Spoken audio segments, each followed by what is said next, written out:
March 6, 1945. Cologne, Germany. The city was dying. 3 years of Allied bombing had reduced the ancient Rhine metropolis to rubble. The great Gothic cathedral, one of the tallest structures in Europe, stood damaged but defiant among the ruins, its twin spires visible for miles, a navigation landmark for both bombers and advancing ground forces. Into this devastated landscape rolled the American 3rd Armored Division, Spearhead Division, driving toward the Rhine River. Their mission? Capture what remained of Cologne, secure bridgeheads, continue the push into Germany's industrial heartland. Defending the ruins were remnants of German forces, Panzergrenadiers, Volkssturm militia, Hitler Youth, and a handful of tanks, survivors of units that had been fighting since Normandy, now reduced to desperate last stands in their own cities. Among the American tanks entering Cologne was something new, something German defenders had never seen before. T-26 E3 serial number 27, one of only 20 super-heavy tanks the United States had rushed to Europe to counter German Tigers and Panthers. The Americans called it the M26 Pershing. It was heavier, more powerful, and better armored than the Sherman tanks that had carried the U.S. Army from Normandy to the Rhine. It mounted a 90mm gun capable of penetrating German heavy armor at ranges where Sherman's couldn't, but it was untested. Serial number 27, nicknamed Eagle 7, had been in Europe for only 3 weeks. Its crew had never fought in it before this battle. Standing between Eagle 7 and the Rhine was a Panther, ours is Germany's most sophisticated production tank. Fast, well-armored, mounting a long 75mm gun that could destroy any Allied tank at combat ranges. Veteran of the Eastern Front, now fighting in the rubble of Cologne with nowhere left to retreat. What happened in the shadow of Cologne Cathedral over the next 4 minutes would be captured on film by an army cameraman riding with the American column. The footage, showing an M26 Pershing and a Panther tank engaging in close-range urban combat, would become one of the most iconic sequences of World War II. This is the story of that duel, the new American tank versus the veteran German machine, the tactical decisions made in seconds, the shots fired at point-blank range, and why this engagement, brief, brutal, and decisive, represented not just one tank killing another, but the arrival of American heavy armor that could finally match German tanks on equal terms. The context: Cologne in ruins. To understand the cathedral duel, you need to understand what Cologne had become by March 1945. The destruction. Cologne had suffered some of the most sustained bombing of any German city. First major RAF 1000 bomber raid, May 1942. Repeated British night raids and American day raids. Approximately 90% of the city centre destroyed. Population reduced from 700,000 to approximately 40,000. Infrastructure, water, power, sewers, largely destroyed the tactical terrain. Urban ruins created specific tactical conditions. Limited visibility, rubble piles, partially collapsed buildings, and smoke limited sight lines to dozens of meters rather than hundreds. Restricted movement, tanks had to follow cleared streets or risk getting stuck in rubble. Ambush opportunities, defenders could hide in rubble and engage at close range. Navigation challenges, traditional landmarks destroyed, street signs gone, entire districts unrecognizable. The strategic importance. Cologne mattered for several reasons. Rhine crossing. The city sat on the west bank of the Rhine, Germany's last major natural barrier. Capturing Cologne secured the approach to the river. Industrial area, the Ruhr industrial region lay just north. Cologne's capture threatened Germany's remaining war production. Psychological impact. Cologne was a major German city. Its capture would demoralize German defenders and demonstrate Allied ability to take urban centers. The German defense. By March 6th, German forces defending Cologne included remnants of the 9th Panzer Division, elements of the 106th Panzer Brigade, Volkssturm Home Guard units, Hitler Youth units, miscellaneous stragglers and rear echelon troops. Perhaps most importantly, a handful of Panther tanks, maybe 10 to 15 operational vehicles from units that had started the war in the West with hundreds. The American force, 3rd Armored Division and the Super Pershing. The American assault on Cologne was conducted primarily by Combat Command B of the 3rd Armored Division, supported by infantry from the 104th Infantry Division. 3rd Armored Division.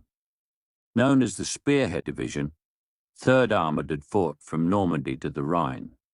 They'd participated in Normandy Breakout, Operation Cobra, Liberation of Paris, Battle of the Bulge, Drive across Germany.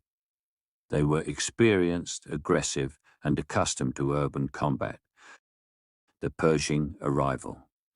In February 1945, the United States rushed 20 T-26 E-3 tanks, soon to be officially designated M26 Pershing, to Europe. These were the first American heavy tanks designed to match German Panthers and Tigers. M. Dibdesmith's Hesse Pershing specifications. Weight 46 tons versus Sherman's 33 tons. Armor 102 mm frontal armor versus Sherman's 76 mm. Gun 90 mm M3 versus Sherman's 75 mm or 76 mm.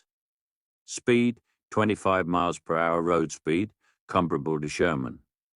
Crew 5, commander, gunner, loader, driver, assistant driver / bow gunner. The Pershing could penetrate Panther frontal armor at combat ranges, survive hits from German 75 mm and 88 mm guns at many angles, engage German heavy tanks on roughly equal terms. The deployment decision. 3rd Armored Division received several Pershings for field testing. Serial number 27, nicknamed Eagle 7 by its crew, was assigned to Task Force Wellborn, a combined arms combat team. The crew. The specific crew members of Eagle 7 during the Cologne engagement are documented in unit records. Tank Commander, 1st Lieutenant Clarence Smoyer, gunner. Corporal John DeRiggi, some sources say Clarence Smoyer himself was gunning.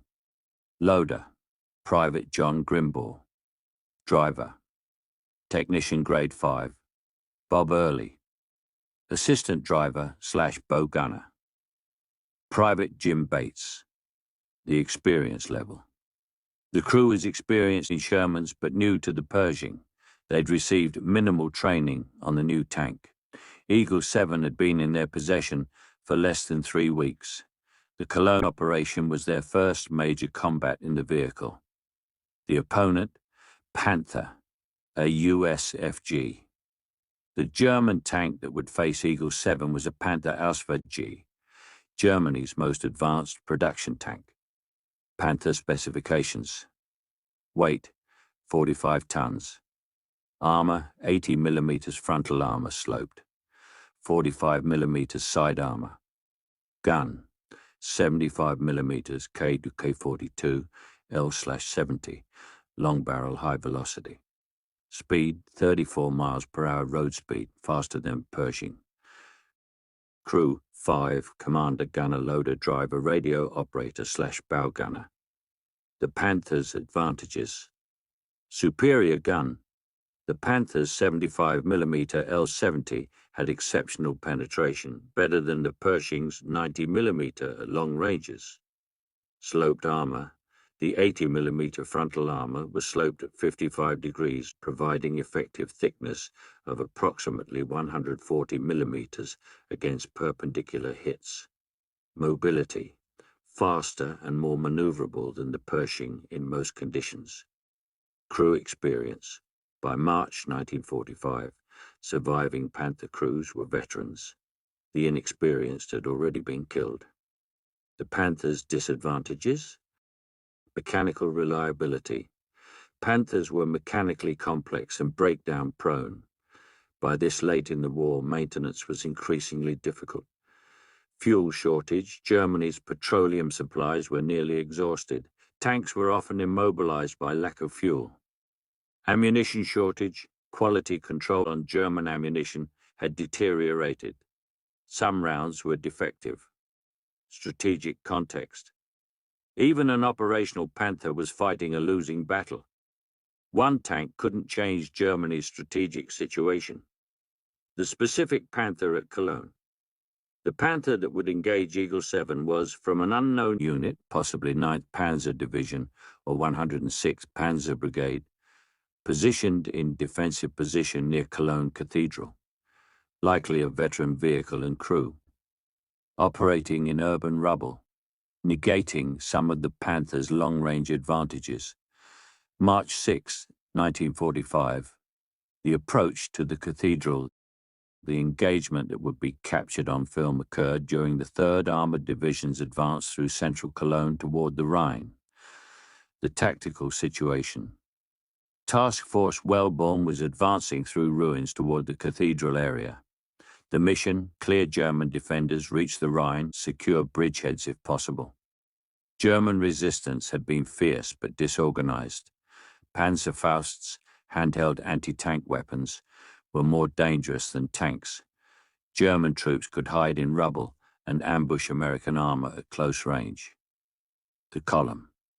The American column advancing toward the cathedral included M26 Pershing Eagle Septini, multiple M4 Sherman tanks, M4 Sherman dozer tank with bulldozer blade for clearing obstacles, armored infantry in half-tracks, supporting infantry on foot. The cameraman. Army cameraman Jim Bates, riding on a vehicle in the column, was filming the advance. This was standard procedure. Combat cameramen regularly accompanied armored units to document operations. The camera captured what happened next. The engagement: 4 minutes of combat. Timestamp unknown, exact time, March 6, 1945 afternoon. The American column advanced along a street with the cathedral visible ahead. Buildings on both sides were damaged but still provided cover. First contact. A Sherman tank leading the column, ahead of Eagle 7, rounded a corner into an intersection near the cathedral. The Panther, positioned in a hull-down position, partially concealed by rubble, fired first. The 75mm round struck the Sherman's frontal armor. The Sherman stopped, immobilized or destroyed. Crew status unclear from footage, but likely casualties. The tactical problem: the Panther controlled the intersection. It was in a good defensive position with the cathedral as backdrop. American forces needed to neutralize it to continue advancing. The Pershing moves forward. Eagle 7 moved forward to engage. The crew knew they were facing a Panther, one of the most dangerous German tanks. But the Pershing had been sent to Europe specifically for this situation. The positioning. The engagement occurred at approximately 100 to 150 yards range, extremely close for tank combat. At this range, both tanks could penetrate each other's armor. Speed of target acquisition and accuracy mattered more than armor or gun performance. First accurate hit would likely be decisive. Whoever fired first with a well-aimed shot would probably win. The shots fired. The exact sequence is documented by the film footage and post-battle analysis. Shot 1. Panther fires. The Panther fired at the advancing Pershing. The round struck Eagle 7's frontal armor. The Pershing's 102mm frontal plate at steep angle defeated the penetration attempt. The armor held. Eagle 7 was undamaged, but the crew felt the tremendous impact. Shot 2, Pershing fires. Eagle 7's gunner, accounts vary whether this was Corporal de Riggi or Lieutenant Smoyer acting as gunner, aimed and fired the 90mm gun. The round struck the Panther's frontal armor but failed to penetrate. The Panther was damaged but remained operational. Shot 3 Pershing fires. Eagle 7 fired again immediately. The second 90mm round struck the Panther's turret. This time, the penetration was successful.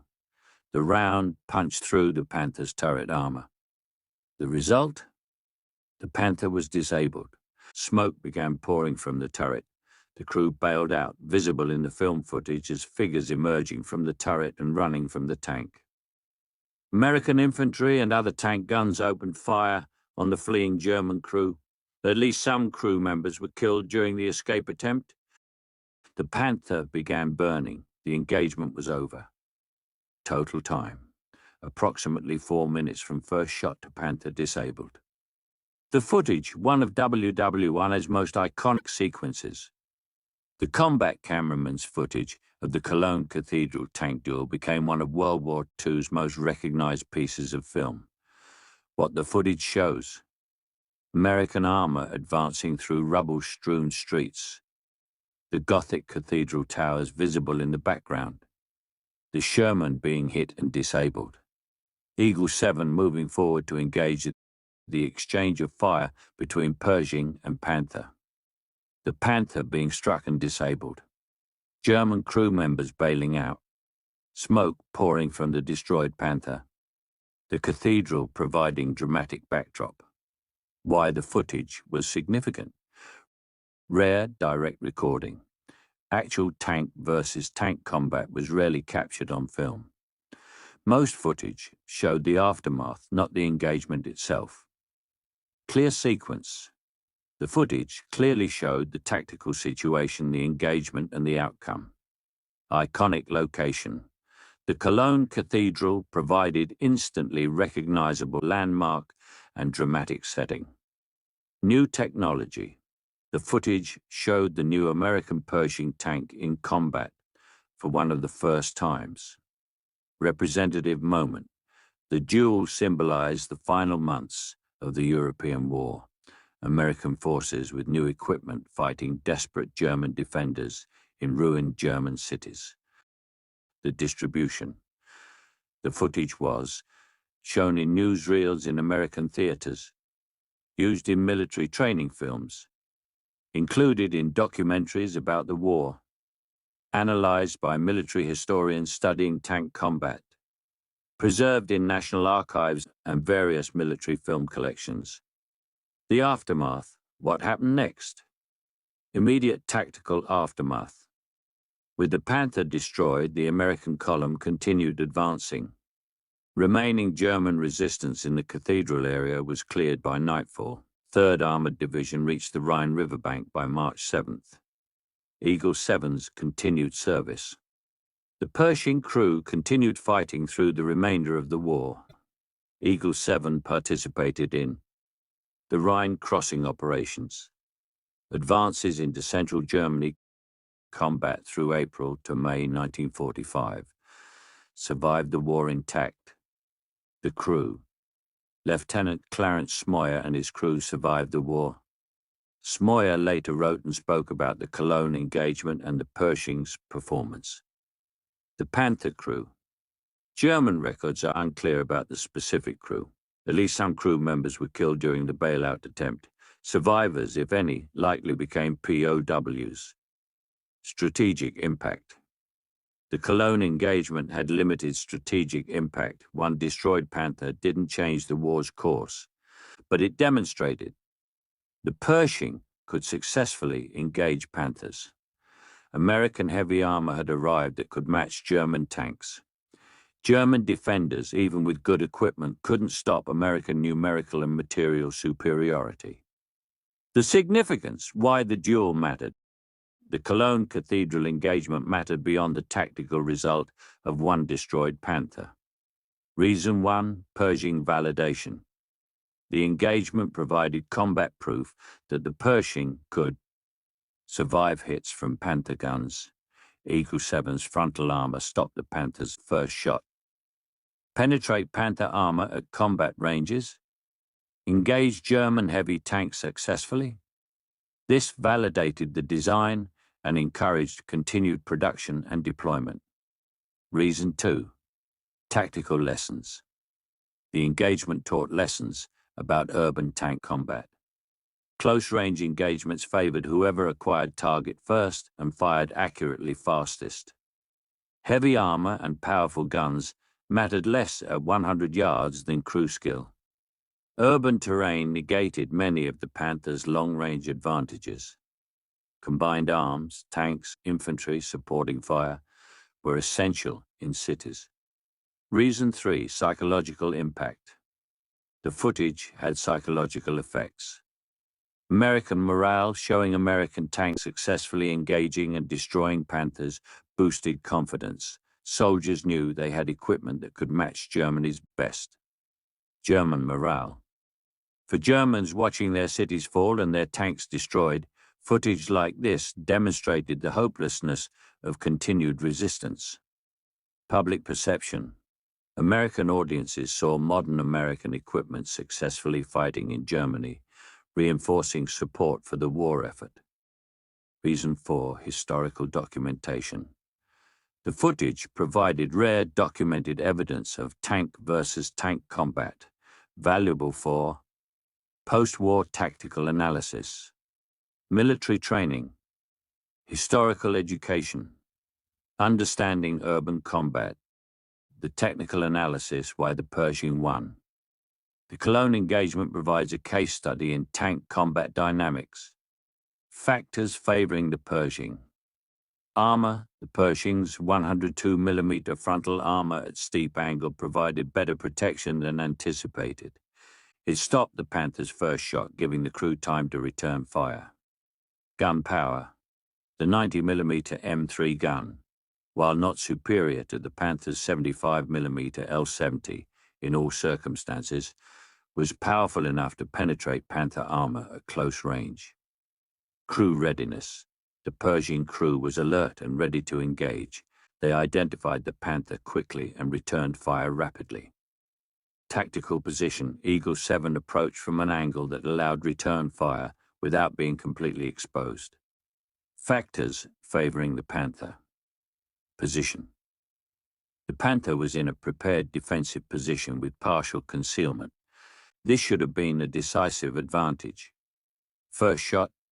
The Panther fired first, normally a decisive advantage in tank combat. Gun quality. The Panther's 75mm L70 was arguably the best tank gun of the war. At this range, it should have penetrated the Pershing. Why the Panther lost. First shot failed to penetrate. The Panther's advantage of firing first was negated when the round failed to penetrate the Pershing's frontal armor. This may have been due to angle of impact deflecting the round, possible ammunition quality issues. German ammunition quality was declining, exceptional performance of American armor. Combination of factors. Pershing crew maintained composure. After being hit without penetration, the Pershing crew didn't panic. They returned to accurate fire immediately. Second Pershing shot hit critical area. The second 90mm round that penetrated the Panther's turret struck a critical area, disabling the tank. Close range negated Panther advantages. At 100 to 150 yards, the Panther's superior long-range performance and mobility advantages were irrelevant. This became a gunfight, and the Pershing won. The broader Pershing story. The Cologne engagement was one of the first combat actions for the Pershing, but not the only significant one. Pershing combat record in WY1.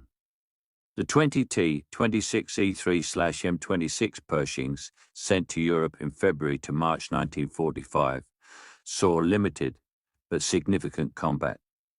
Multiple engagements with Panthers and Tiger 1 SS. Urban combat in German cities. Support for Rhine crossing operations. Combat through final weeks of the war. Combat results. The Pershings achieved favorable combat records. Multiple confirmed kills of German heavy tanks. Few Pershing losses, exact numbers vary in sources but very low. Demonstrated ability to engage German armor on equal terms. The production controversy. The Pershing's late arrival sparked post-war controversy.